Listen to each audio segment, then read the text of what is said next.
in the comments below, scale of 1 to 10, what's your confidence level right now in New York Jets head coach Robert Saleh?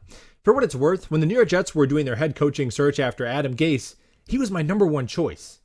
I couldn't believe it when Ian from Jet Central uploaded the video that we hired Robert Saleh.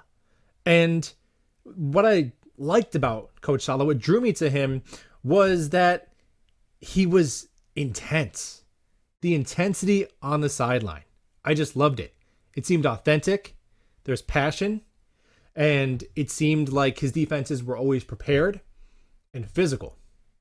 And now, the modern NFL, everyone wants to hire an offensive guru out west with a flat brim hat who holds the play sheet this far away from their face.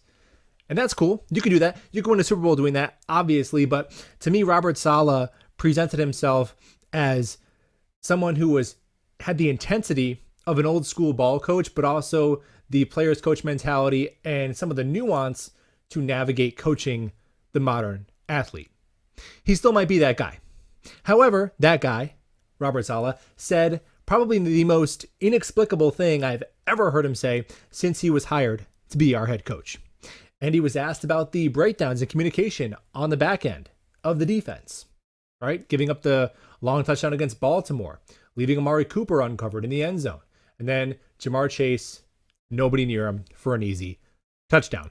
And he said that, hey, it happens. There's going to be 6 to 7 miscommunications per game for all teams. And quote, we've been unlucky on 2 occasions. So leaving the other team's number 1 wide receiver untouched in the end zone is just chalked up to bad luck. Now, let's push everything to this side.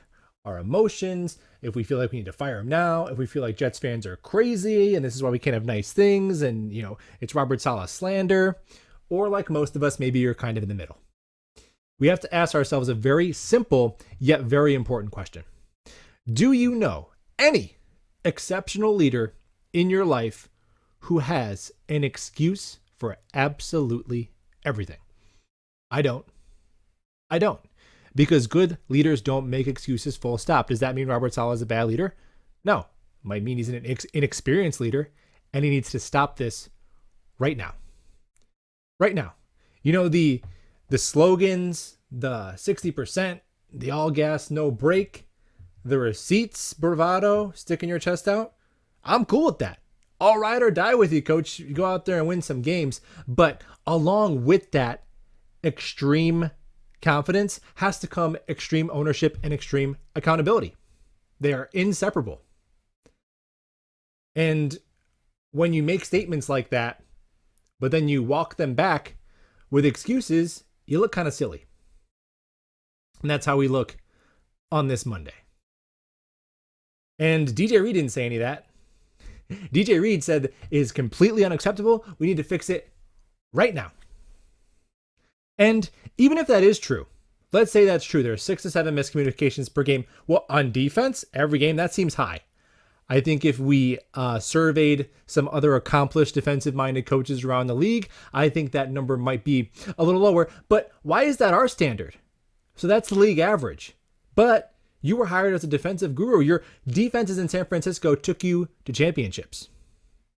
So if 6 or 7 is the baseline, why is that our standard?